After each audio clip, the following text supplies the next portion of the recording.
My son and his wife locked us in our own basement and shouted, "It's ours now." All of it. In the damp darkness, I heard my husband whisper, "Stay quiet, they have no idea what's behind that wall."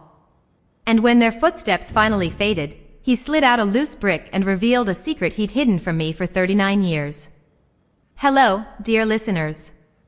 Thank you for joining me today. Before we dive into the nightmare that changed everything, I'd love for you to subscribe and tell me where you're listening from. It warms my heart to know how far our stories travel. Now, lean close. This house has a heartbeat. For 40 years, I've known its every breath. In the early Georgia mornings, sunlight slips through the old pecan trees and the walls inhale, soft, warm, golden. At night, the beams creak and the floors sigh as though the house is settling into its bones. I grew up inside these walls, or maybe they grew up inside me. Cornelius's father built this place with his bare hands. Not as a getaway, but as a legacy. A stronghold where children would laugh and generations would rise. This morning, I made chicken and dumpling soup the way my grandmother taught me. The smell usually coaxes a smile from Cornelius, who barely eats these days. As I chopped carrots into tiny amber cubes, I remembered teaching our son Trevant the same thing, him standing on a stool, chubby fingers wrapped around a safe little knife. "Mama, I'm a chef," he'd shout. His laughter still lives in the grain of our kitchen table. Then came her voice. "More of that bland broth again, Ms. Idella?" Kessia's words slid into the room like a cold draft. "We talked about this. There are millions of recipes online. Broccoli cream, gazpacho, can't you learn something new?" "It's for Trevant," I said quietly. "He needs proper nourishment." She leaned against the doorway in her ivory silk robe, arms crossed, calling me Ms. Idella as if mother were a word too bitter to swallow. "Cornelius liked this soup," I murmured. "He doesn't understand anything anymore," she cut in sharply. "But Trevant deserves better." 3 years they'd lived with us, ever since Cornelius's first stroke. At first, it felt right. Family should gather when life gets hard. I gave them the entire second floor, the master suite with the balcony over the garden. Cornelius and I moved into his old study downstairs to spare him the stairs. But slowly, their things replaced ours. Their habits, their smells, Kessia's sharp perfume, Trevant's sour cologne, began swallowing the breath of the house. Last week, she moved my father-in-law's old armchair without asking. The one where he'd read the Savannah Tribune every morning. She shoved it into a dark corner and replaced it with something cold and white, metal and leather, soulless. "It doesn't match the modern decor," she said over her shoulder. I said nothing. That night, when everyone slept, I crept downstairs and ran my fingers over the cracked leather, like petting the hide of a loyal old dog left out in the rain. I remember how Trevant used to fall asleep in his grandfather's arms, the way I once curled inside that same armchair while pregnant, reading history books and dreaming of returning to the archives once my son was older. But he grew. And then came Cornelius's demanding career. And my dreams gathered dust like old attic books. Cornelius lay in the study now, staring up at the ceiling. His body was failing, but his mind still sparked to life sometimes, small glowing embers refusing to die. I walked over, sat beside him, and held his hand. His skin felt thin as parchment. "How are you, love?" I whispered. He turned slowly, focusing on me. "They're so loud," he breathed. "Yes," I said softly. "They always are." Their voices, money arguments, sharp laughter, didn't belong to the calm, steady life we had once known. When Trevant came down for lunch, he didn't greet me. He dropped into his seat, eyes glued to his phone. I placed a bowl of soup in front of him. He pushed it away. "Mom, we need to talk." "Seriously?" Kessia appeared instantly, sliding into the chair opposite him, arms folded, eyes hungry. Predatory. I knew that look, trouble.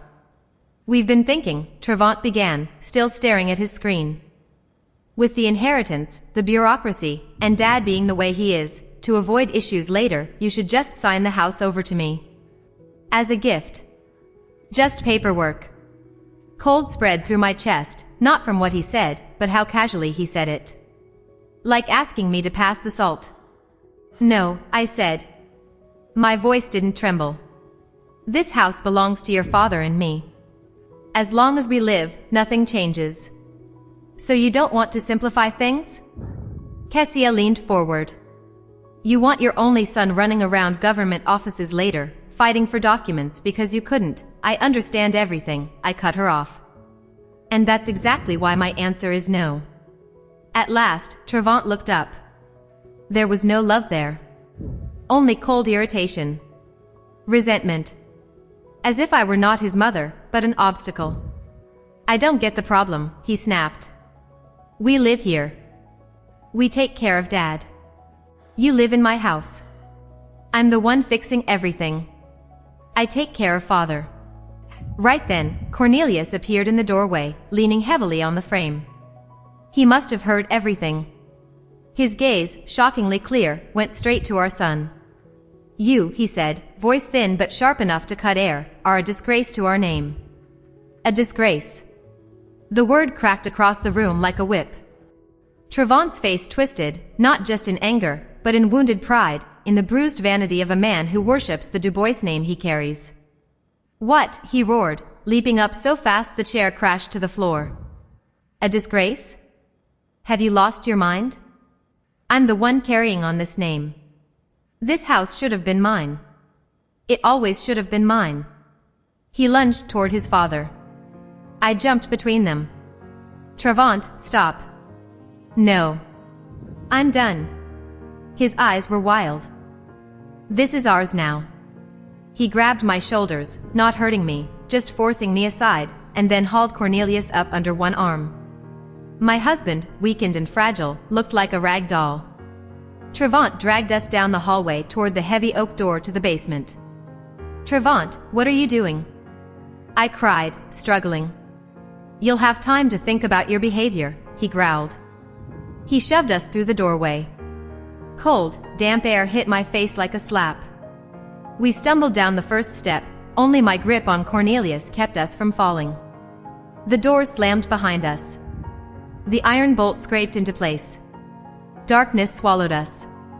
I sank onto the cold stone step, clutching Cornelius to my chest. No tears came. I felt numb. Years of service, years of love, my entire life poured into that boy, into this home, into this family, only to end here, in a damp, black cellar. I shattered quietly. Then, through the silence, I heard my husband's fragile whisper. He leaned close, lips trembling at my ear. Quiet, they don't know what's behind that wall. His words sliced through the darkness. Above us, footsteps pounded, Trevant's heavy, angry strides, followed by Kessia's smooth, measured ones. The house held its breath. The front door slammed so hard the echo rolled through the basement like a shockwave. A moment of silence, then an engine roared to life, sped off, and faded into nothing. They were gone. We were alone in the cold belly of our own home, locked inside its stone lungs. Help me, Cornelius rasped.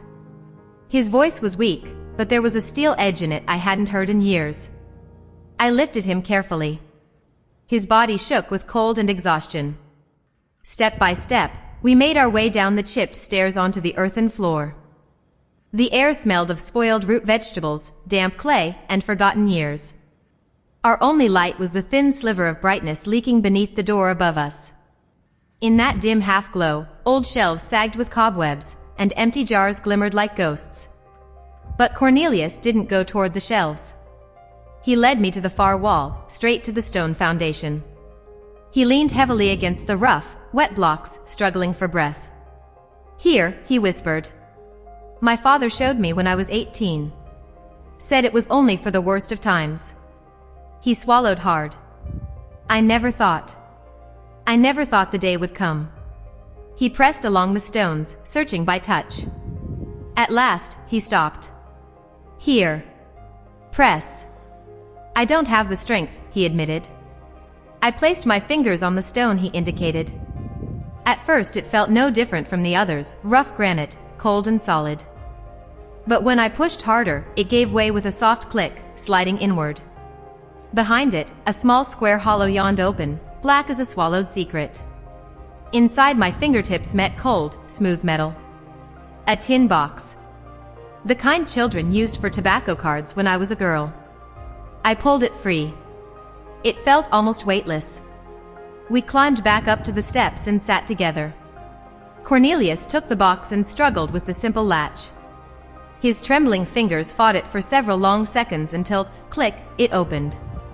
I expected anything. Old coins. Hidden photos. Some small treasure from his father. But inside there was no shine. Only a few frail, yellowed papers folded into neat squares.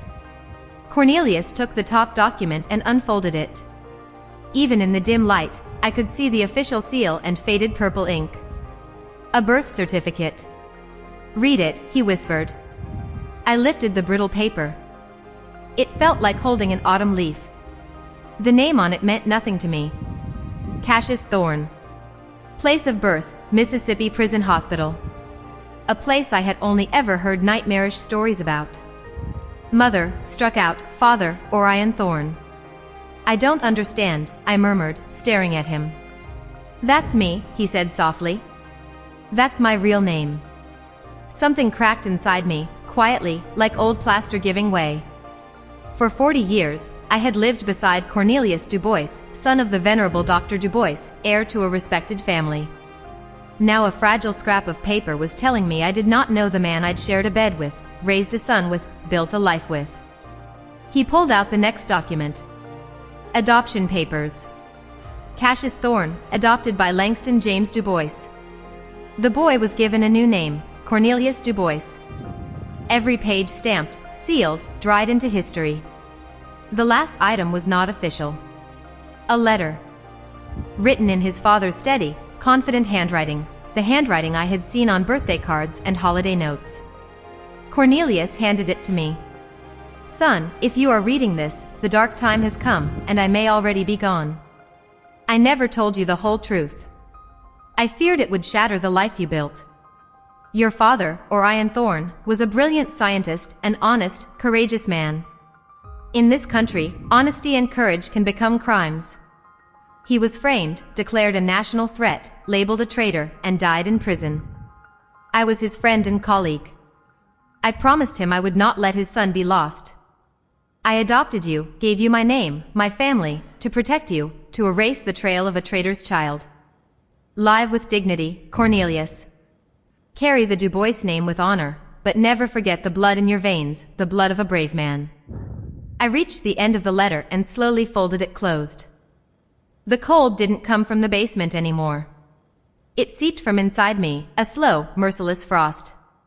All these years, Cornelius had lived with this secret, afraid of the past, clinging to a name that was never his.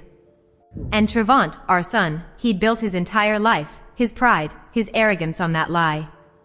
He bragged about his doctor grandfather, his legacy, his bloodline, none of which truly belonged to him. Every insult I swallowed, every humiliation I endured, every bitter pill I forced down, they all gathered in my chest like a single, crushing weight. But it didn't burst into tears or rage. It crystallized, clear, sharp, and deadly. I am an archivist. I work with truths people try to bury. I know the power of a single yellowed page. And now, what I held wasn't just a family secret. It was a weapon. We sat in darkness for hours. Maybe 2. Maybe 3. Cornelius eventually slumped against my shoulder, exhausted. I stayed perfectly still, mind working with a precision I hadn't felt in years, quiet, oiled, unstoppable. A plan was forming. Cold. Accurate. Inevitable. Then footsteps. The bolt scraped. Light exploded into the room. Trevant stood there, smug and satisfied. So? Have you made up your mind? He asked, smirking. Father, are you uncomfortable? Should I call a nurse? He was enjoying this. Playing hero in his little performance. Yes, I said calmly, rising. He needs care. Give me your phone. My composure unsettled him, but he handed it over with a cocky flourish. Fine. Call a nurse service. No funny business. The phone felt warm in my cold fingers. I didn't scroll through contacts. I didn't need to. Years ago, I'd read an article about a ruthless family estate attorney, Veda Sterling. I remembered her name because, well, you never know. Turns out I had known exactly what I'd need. I dialed. A clear female voice answered. Veda Sterling speaking. Hello, Miss Sterling, I said, steady and precise. My name is Idella Dubois. I need your help. I arranged the meeting, returned the phone. Trevant checked the call history, saw the unfamiliar number, assumed it was a care agency, and relaxed. Completely pleased with himself. Good girl, he murmured. Smart choice. Come on, Kessia, help Dad upstairs. They fussed over Cornelius like actors in a cheap play, tucking him in, adjusting blankets, exaggerating every gesture. I watched silently. They mistook my quiet for defeat. Their first, fatal miscalculation. The next days were wrapped in an unnatural silence. I moved like a ghost, cooking broth, cleaning, folding laundry. They stopped seeing me altogether. I became furniture. Harmless. Invisible. Invisible is useful. They no longer hid anything from me. One morning, as I served biscuits, Kessia flipped through a glossy magazine and said casually, Baby, I was thinking, that wall between the living room and your father's office? It isn't load-bearing.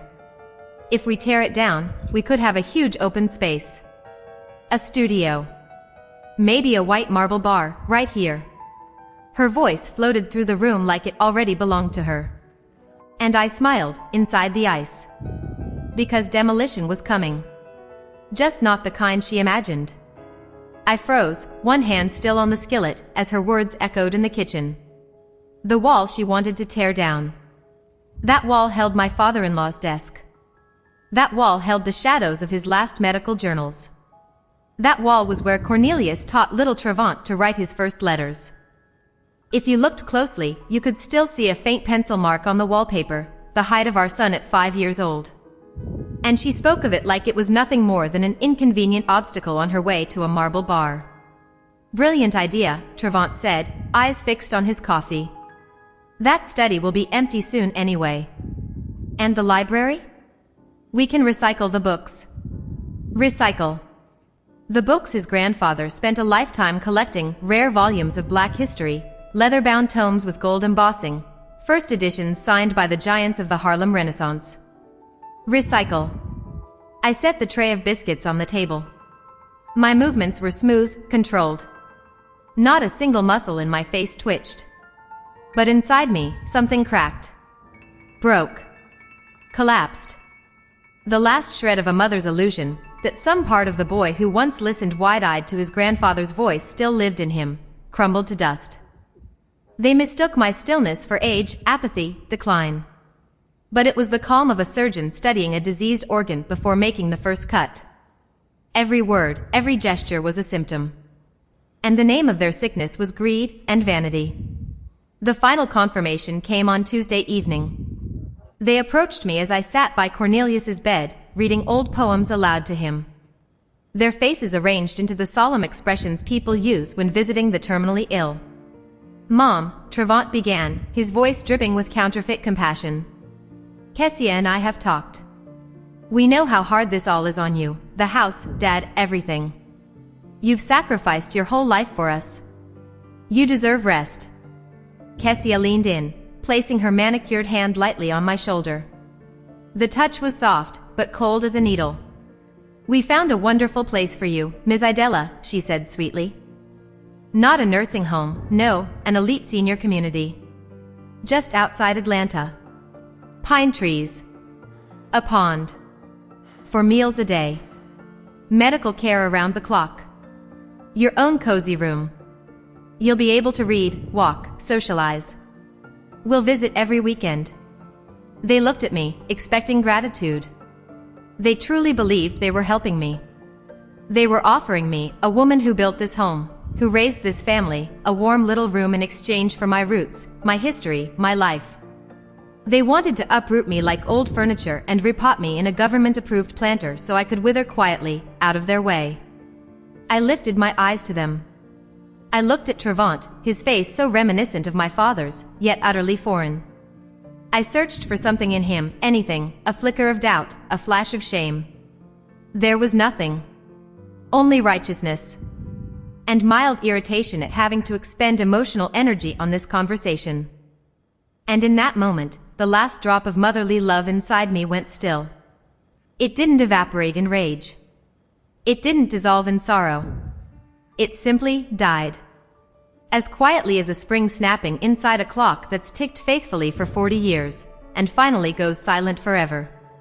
I looked at this man, my son, and for the first time, I did not see a son, or even a shadow of the boy he once was. I saw a stranger. Calculating. Cruel. And instead of pain, the realization brought a strange, glacial freedom. I owed him nothing now, not love, not forgiveness, not even pity. That's a generous offer, I said quietly. My voice felt hollow, but steady. I'll think about it. Of course, think it over, Trevant said, relieved, pleased that the scene had passed without tears or accusation. We just want what's best for you. They left the room, trailing expensive perfume and the unshakable belief that they had already won. I stayed by Cornelius's bedside, listening to his sleeping breaths. My eyes drifted to the photographs on the dresser, our wedding, young and foolish, Trevant as a baby on the beach at Tybee Island. A whole life recorded in frames. A life built on love, sacrifice, and, as it turned out, lies.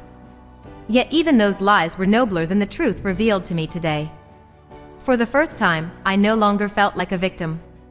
The resentment evaporated, leaving behind a clean, cold determination. They had severed the last cords tying me to them. They had freed me from the chains of motherhood. They had underestimated me, fatally. They saw nothing but a fragile old woman. They didn't know that archives, quiet, dusty archives, hold documents capable of rewriting history. And a woman who spent her life guarding those archives knows exactly how to wield them. Tomorrow I had my meeting with Veda Sterling. I would arrive not as someone seeking help, but as a woman preparing for war. The next morning, I told Trevant I needed to go into town for a rare medication the local shop didn't carry. He handed me taxi money with the air of a saint performing charity. Kessia helped me into my coat, smoothing the collar like I was a child. Don't be long, Ms. Idella. Lunch won't cook itself. I nodded and walked out, feeling their condescending gazes follow me. They thought they were watching an obedient old woman running errands. They didn't know I was marching to the front lines. Veda Sterling's office sat in a sleek building in downtown Savannah, high ceilings, quiet hallways. Veda herself was about 40, sharp-eyed, clean-cut, completely devoid of theatrics. She didn't gasp, didn't pity. She listened. I spoke in a flat, measured tone, laying out the truth, the humiliations, the threats, the basement, the bribes. When I finished, she was silent for a long moment. Do you have any documents proving your ownership of the house? She asked finally, her voice calm but edged with steel. I have something better, I said. I drew the tin box from my bag and placed its contents on the polished table, the birth certificate under the name Cassius Thorne, the adoption papers, the letters from my father-in-law. Veda slipped on her glasses and read, slowly, methodically, absorbing every word. I watched her expression shift, from professional interest, to surprise, to the sharp focus of a strategist handed a winning ace. She looked up, and her eyes were no longer neutral. They were electric. Mrs. Du Bois, she said, this changes everything. Absolutely everything. The name Du Bois isn't just a surname, it's capital. Your son built his career, his connections, his entire status on this name. If it turns out he has no blood claim, I understand, I cut in. I want my home. And I want my peace back. You'll get more than that, she said softly, and there was a music in her voice that sent a shiver through me. You'll have justice. But I need time. I need to verify a few details. She paused. The name Orion Thorne, it rings a bell. Let me work. I left the documents with her and returned home, slipping seamlessly back into my gray, silent routine. Trevant and Kessia, seeing I didn't bring up the senior home discussion, assumed I had surrendered, just waiting for my fate. They began behaving like rightful owners. Kessia ordered furniture catalogs. Let them plan their future. They had no idea I had already begun dismantling it. In the evenings, they lounged in the living room, arguing passionately over which shade of gray would suit the walls of their future studio. I kept walking past them, outwardly indifferent, but every careless word fixed itself in my memory, another stone laid in the foundation of my resolve. A week crawled by. A week of waiting, taut and airless, until Veda Sterling finally called, on the old landline, while Trevant and Kessia were out. "Mrs. Dubois, can you talk?" Her voice was tight, vibrating with barely restrained excitement. "Yes. I'm alone. I found something. And it's extraordinary." A pause, her breath trembling. "I used my father's old connections. He was a historian. Thanks to him, I got the unofficial archives. And now I understand why Langston Dubois feared his adopted son's past so much."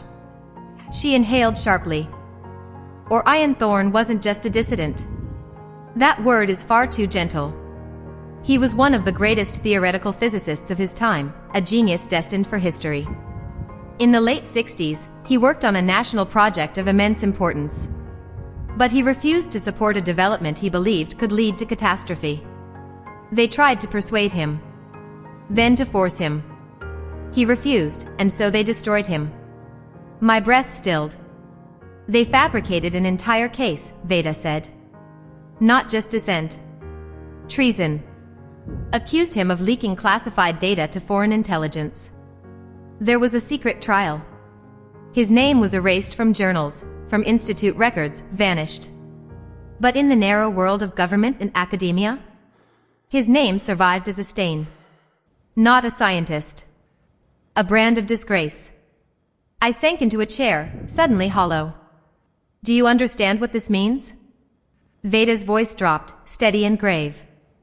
"Your son, Trevant, built his entire business on connections, on lineage, reputation, purity of name. His partners pride themselves on legacy. They believe in clean bloodlines and unbroken prestige. They think they're dealing with the grandson of the revered Dr. Dubois. Now imagine what happens when they learn the truth. He is actually the grandson of Orion Thorne, a man whose name is synonymous with treason."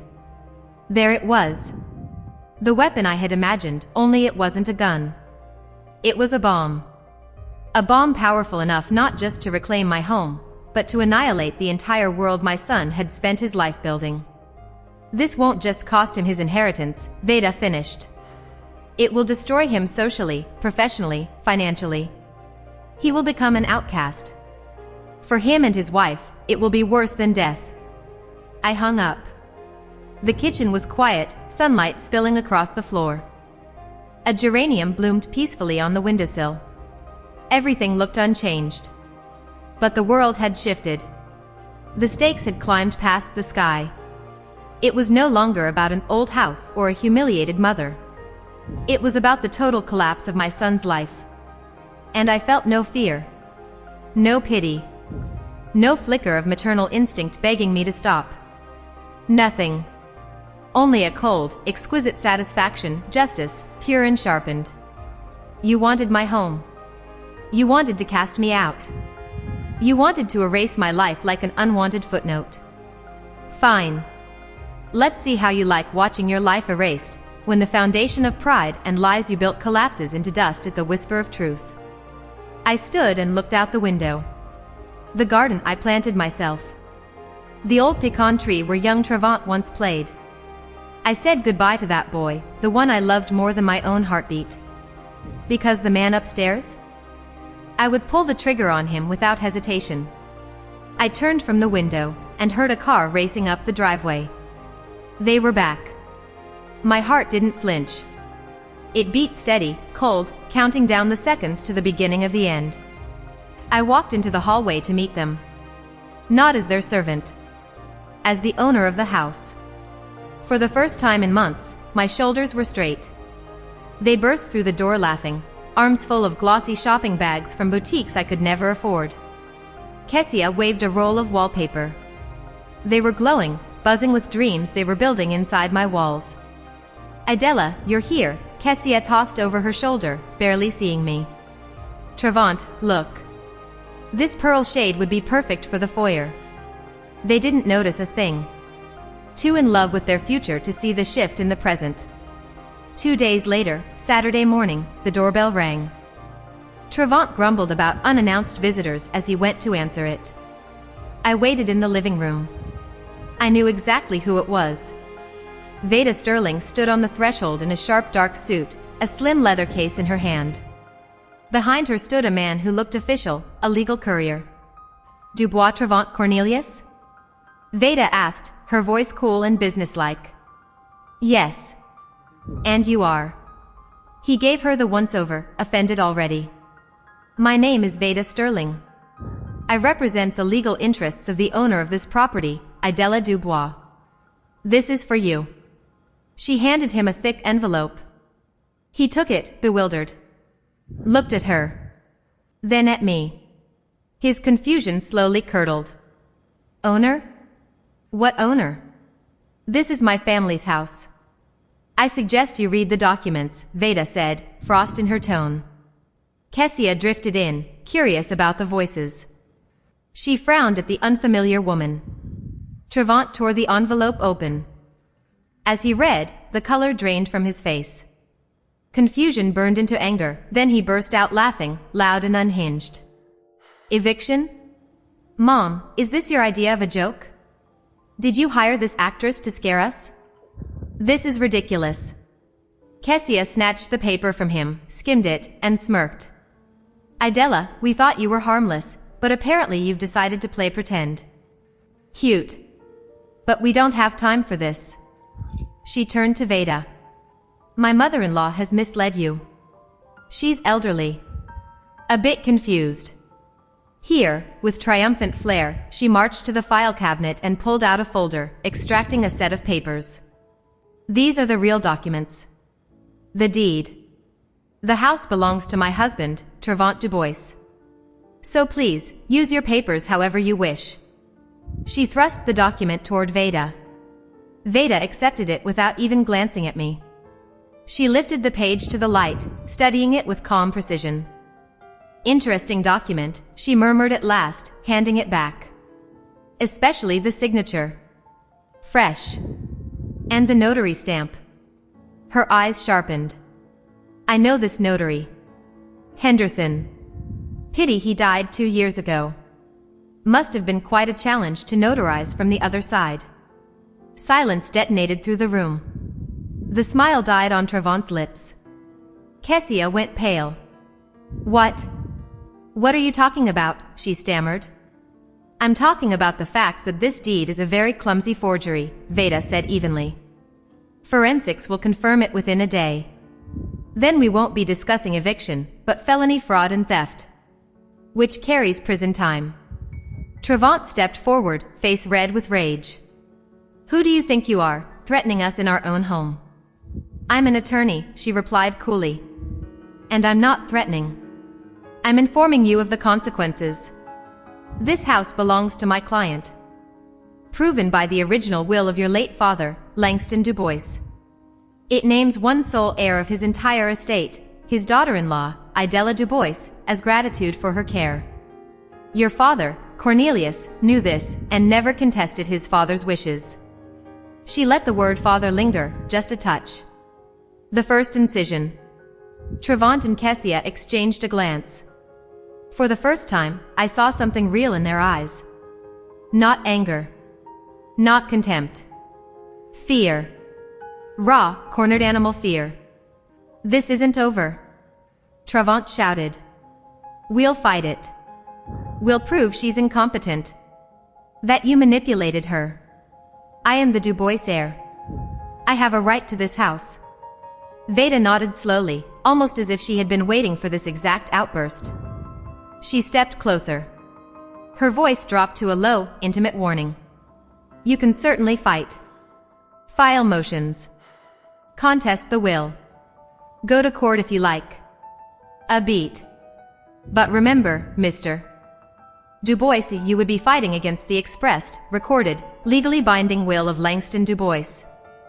First, you'll have to prove to the court that you have the legal right to this house, that you, as you claim, are the direct heir. She paused, letting the words hang heavy in the air. That will require a full, public investigation into the Du Bois lineage, with all necessary genealogical tests and archival excavations to establish, shall we say, the purity of the bloodline. She fell silent. And in that silence, I felt my heartbeat thundering loud and clear. She never spoke the name Thorne. Nor Trezen. She dropped the phrase like a bomb, full and public investigation of the lineage, and it exploded in the room in silence. Kessia swayed, clutching the back of a chair. Her face a mask of fear and utter confusion. But Trevant understood. He didn't know the details, didn't grasp the whole truth.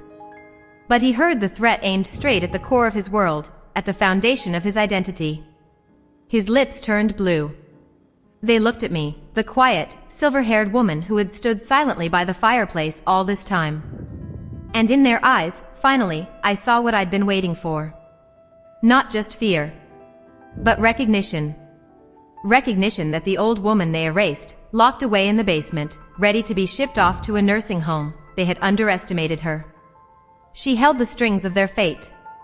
And she was ready to cut them. Veda gave me a nod, then turned and walked away. The courier followed.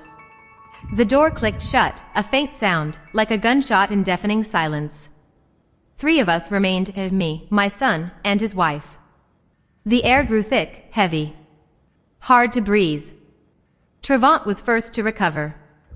Shock gave way to rage, dark, brutal, a storm sweeping all in its path. "What is this?" he shouted, turning to me. His face twisted, unfamiliar. Malevolent. "What have you done? Are you trying to destroy your own family? Conspiring with that shark to throw us out on the street?" He stepped forward. For a moment, I saw the same madness in his eyes from that day, when he shoved us into the basement. But I wasn't afraid. I stood my ground, staring him down. "You don't understand what you're getting into," Kessia hissed, pacing like a bird trapped in a cage. "Lineage? What lineage? What are you hiding from us? Some dirty secret?" They screamed, accused, threatened. Claimed they'd have me committed, prove me mad, ruin the Dubois name. They threw their words like stones, trying to break my silence, to force fear, to make me back down. But their stones bounced harmlessly off my calm confidence, like peas off a stone wall. I stayed silent, watching. Let their rage burn itself out, turn to ashes. When their threats ran dry, when their breaths came ragged and spent, their tactics shifted. They struck different chords, strings they thought still echoed in my soul. Kessia was first to sink into a chair, burying her face in her hands. Her shoulders shook with silent sobs. It was a move I knew well, but a calculated one. "Idella, Mom," she cried softly, "how can this be? We are family. We love you. We want what's best for you. We thought about your future, your peace of mind. Maybe we were wrong. Maybe we got heated. But is it worth destroying everything over this?" Trevant crouched in front of me. He reached for my elbow, I pulled back, and he withdrew his hand. He looked up at me.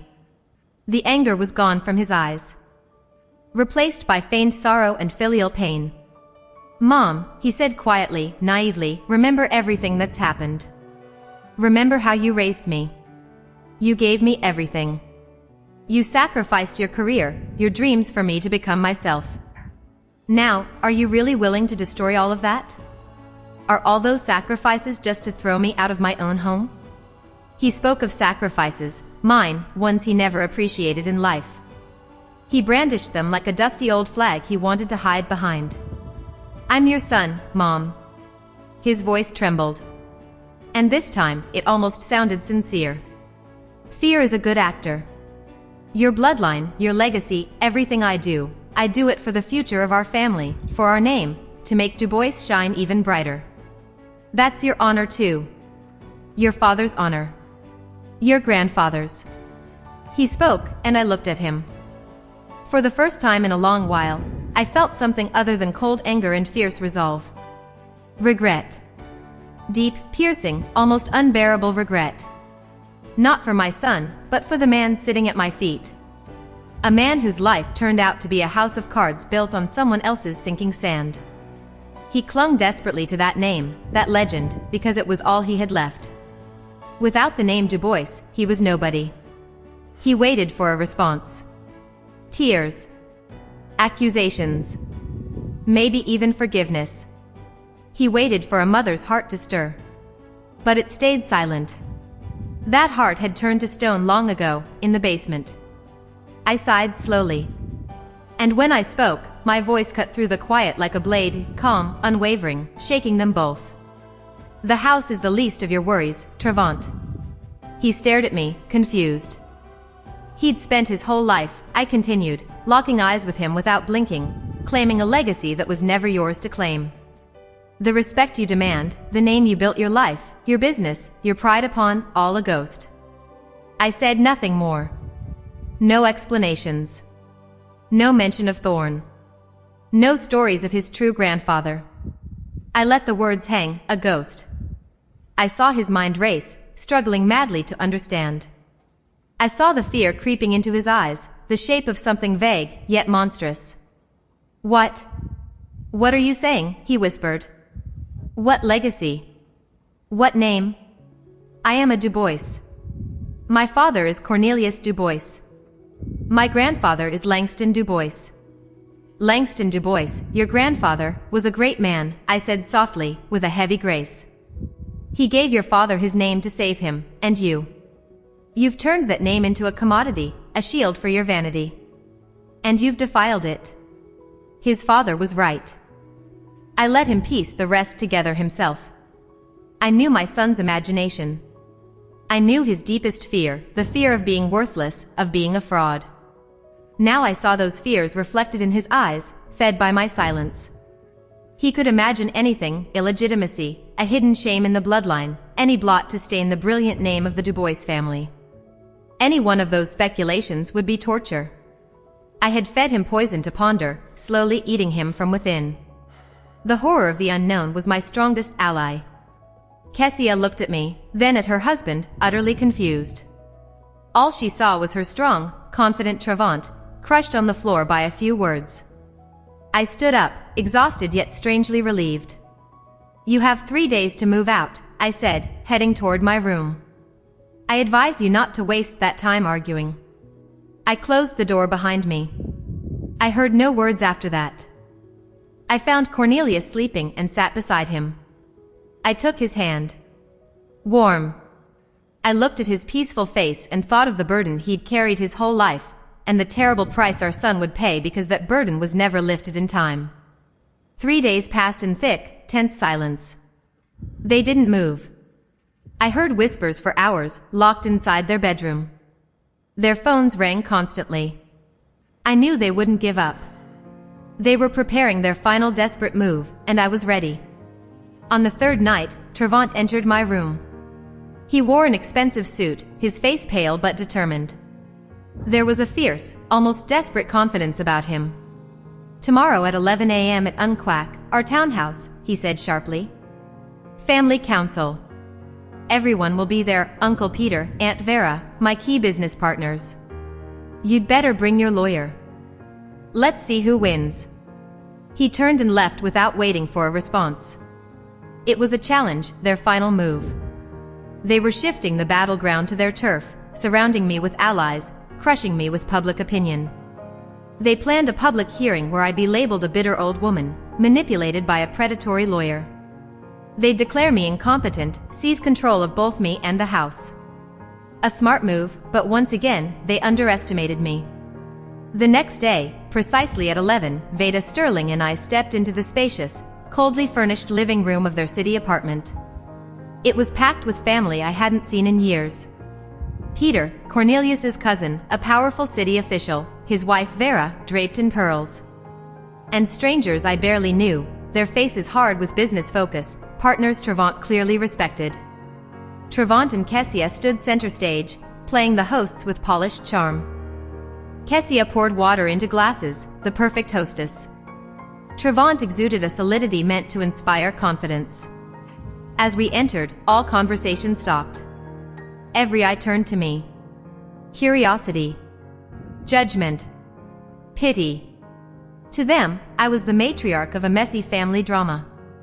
Veda and I sat on the chairs set slightly apart. I stayed silent, my heart beating steady. I wasn't afraid. I felt at home. Before placing the old documents on the table to restore the truth, Trevant spoke. His voice was pained, dignified. He spoke of his love and respect for his mother, of his struggle witnessing her decline. He alluded to a fragile mind, the vulnerability of old age, the ease with which the elderly can be manipulated. Not once did he say Veda's name, only this woman, an unscrupulous lawyer exploiting a sick woman for profit. He told how he and Kessia cared for their parents, ensuring a peaceful, secure old age in comfortable surroundings. His speech was rehearsed. Every word hit its mark. He painted himself as the devoted, suffering son, me as the obsessed, heartless mother. He spoke long and well. Family nodded in sympathy. Partners watched with understanding. I felt the scales tipping toward him. He was nearly winning. When he finished, a heavy silence fell. Trevant looked at me with barely concealed triumph. "That's basically it," he said, spreading his arms. "We only want to protect Mom from herself and outside influence. We're talking guardianship here. Otherwise, she'll make foolish decisions and lose the home, hers and Dad's." Then Veda stood. No argument. No defense. She calmly walked to the table's center. "Everything Mr. Dubois said is touching," she began evenly. "But let's move from emotion to facts. Facts are stubborn. Mr. Dubois claims he acted out of concern for his mother, fearing she'd lose her home. But here," she said, pulling a forged deed from her briefcase, placing it on the table. "The document Mr. Dubois and his wife rely on to claim ownership." She paused, then laid another paper beside it. A handwriting analysis report, verifying the signatures of forgery. And a certificate from the notary's archive, confirming the notary who supposedly certified the deed died 2 years before it was signed. Murmurs spread across the room. Uncle Peter frowned, removing his glasses. Trevant's partners exchanged uneasy glances. The image of the devoted son began to crack. "These are insinuations," Trevant shouted, his voice losing certainty. "These are documents," Veda cut in sharply. "And now, with your permission, my client will speak. She does not need guardianship. She needs to be heard." All eyes turned toward me. I stood slowly. I did not look at Trevant. I looked at the faces in the room. "Good afternoon," I said. My voice did not tremble. It was the voice of an archivist accustomed to speaking the truth. My son spoke of the honorable legacy of the Dubois family. "I have devoted my life to serving this family and preserving its history. So, allow me to clarify." I took another bundle of documents from my bag. Legacy is not just a house and money. It is primarily memory and truth. Here, I placed the letter from my father-in-law on the table. This is a letter from my father-in-law, Langston Dubois, to his foster son, my husband, Cornelius. He wrote of love, duty, and nobility. He wrote about how he saved an orphaned boy by giving him his name. This is the true legacy of the Dubois family, love and selfless sacrifice. I spoke calmly. Presenting my family's history before them like solitaire, I told the truth, but not the whole truth. I did not name Orion Thorne. I did not mention the betrayal. The family's honor, such as it was, I would not soil in public. I simply said that Cornelius was adopted, the son of a persecuted scientist whom Langston Dubois saved from the systems crisis, gave his name and love to. Langston left this house to me. I pointed to a copy of the will, because he believed I would preserve his spirit. The spirit of a family built not on blood, but on love. And my son, looking at Trevant for the first time, had decided his ownership of this house rested on a forged document. I fell silent. And in that silence, everything became clear. I did not accuse. I simply placed two documents side by side. One a letter breathing love and nobility, the true history of the family. The other a fabricated act, exhaling greed and deceit. I contrasted the true legacy with mere entitlement. That was the end. I saw it on their faces. Uncle Peter slowly stood, stepped to the table, took my father-in-law's letter, and read it. Then he looked at Trevant with such contempt he seemed to shrink. The business partners quietly rose from their seats without a word of farewell and headed toward the exit. They did not want to be involved with a man who was not only a fraud but not truly a Dubois. His capital, his name, crumbled to dust before their eyes. Kessia stood, clutching her husband's hand. Her face was gray with fear. She watched the guests leave, the ruins of their world before them. And I thought, in that moment, she hated him. Trevant stood alone in the room. He was broken, destroyed, not by court or police. He was undone by the truth I, as an archivist, had carefully uncovered and revealed. His final play had become a public execution he orchestrated himself. He was exposed as a cruel, greedy impostor before those who valued him more than life itself. He was utterly and finally defeated. I turned away, looking at no one, and left the room. Veda followed quietly. We walked down the street where the cool spring air awaited. It had never seemed so fresh and clean to me. We did not speak a word. Everything had been said. 6 months passed. Autumn came, painting the garden in deep yellows and reds. The house grew very quiet. This silence no longer bored me. It healed, like a cool compress on a wound. It was filled with light streaming through freshly washed windows, the scent of magnolia, and the soft ticking of the old clock in the living room. Cornelius passed away at the end of summer, quietly in his sleep, in bed. His exhausted heart simply stopped beating. I held his hand until the very last moment. We did not speak of Trevant. We did not speak of the past. We talked of youth, of first dates in Forsyth Park, of how funny he looked trying to fix a leaking faucet. We said goodbye. And when he left, I mourned him, not the husband with another name, but my Cornelius, the only man I ever loved. I buried him beside his foster father, Langston Dubois. Two noble men, their stories intertwined, now resting side by side. Trevant was not present at the funeral. He and Kessia disappeared. They moved out of the city apartment, selling it to pay debts I never suspected. Their world, built on the reputation of the Dubois name, collapsed in a single day. Partners have turned away. Friends have stopped answering calls. The society they once longed to shine in has cast them out. I've heard from distant relatives that they moved to a small town in Alabama, where Kessia found a job as a receptionist at a beauty salon. No news of Trevant. He doesn't call, doesn't write. To me, he simply doesn't exist anymore, like the ghost I once spoke of. I feel neither satisfaction nor hatred. Only emptiness where a mother's love once lived. Today, I went down to the basement. But it was no longer the dark, damp tomb where my rebirth began. I hired workers. They cleaned, whitewashed the walls, installed lighting. Along the walls, dusty old shelves were replaced with fresh pine wood shelves, smelling of resin. In the center stood a large, sturdy table, my desk. This basement, once my prison, has become a sanctuary, my personal archive, the place where I finally reclaimed myself. I slowly arranged photos, letters, old documents on the table. Throughout my life, I have been the keeper of others' stories, the history of the Dubois family, of my husband, of my son. I carefully collected, catalogued, and preserved them. Now it's time to gather my own. I took a new album with blank pages, bound in leather. On the very first page, I neatly placed Langston Dubois's letter, a document of love and nobility that forms the foundation of this story. Beside it, I placed a photograph, not my wedding photo, not one with my son, but a small black and white picture taken many years ago.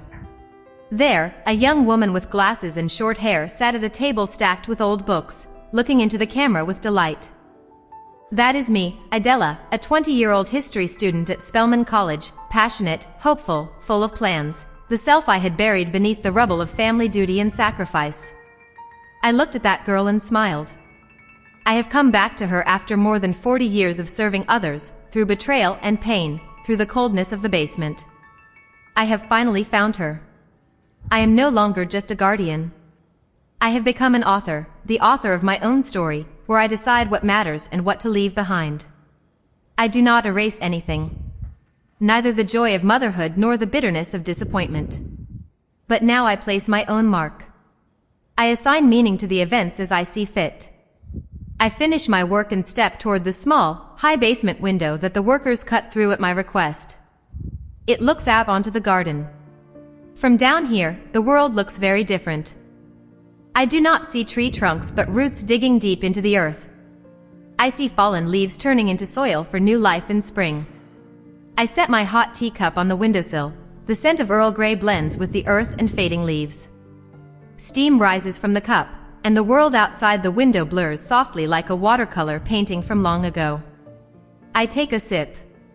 Inside the quiet house, quiet within my soul, for the first time in many years, I do not feel like anyone's wife, mother, or daughter-in-law. I am simply Idella, a woman looking out over her garden through a window in her home. A woman no longer defined by sacrifices of the past but by the peaceful, conscious future she has built for herself. I am free, completely, utterly free, until my final breath. Free. That is where my story ends. Thank you for spending this time with me. If it resonated with your soul, please like and subscribe to the channel. Your feedback is the greatest support I could receive. I wish you peace in your heart and warmth in your soul. Until we meet again. What a complicated but deeply meaningful story, dear listeners. A story of sacrifice, betrayal, and the terrible price sometimes paid for freedom and dignity. It makes you think deeply, doesn't it? The main question that remains is about boundaries. Where does a mother's forgiveness end, and the fight for her own life begin? Did Idella do the right thing by destroying her son's world, even as a response to his terrible cruelty? Was it revenge, or cold, calculated justice? I'm sure each of you has your own perspective. Perhaps some will condemn Idella's cruelty, while others admire her strength and determination. Maybe you still wonder about the fates of the characters or a particular detail that sparked your curiosity. Please share your thoughts in the comments below this video. I always love reading your insights and seeing how the same story resonates differently with everyone. Your opinions matter deeply to us. If this story moved you, don't forget to like and subscribe to our channel. Every like, every new subscriber is a huge support for us and motivation to continue finding and narrating new, equally fascinating stories for you. It is important for us to know that our work is appreciated. Did you like this story? Where are you watching from? Let's meet in the comments. If you enjoy stories like this, you can support me by sending heartfelt thanks so I can bring more stories like this to you. Thank you so much for your sweet support. I look forward to reading your thoughts on the story. On the screen, you can see 2 new life stories that I highly recommend. There is much more on my channel. Don't forget to subscribe. See you in the next story, with love and respect.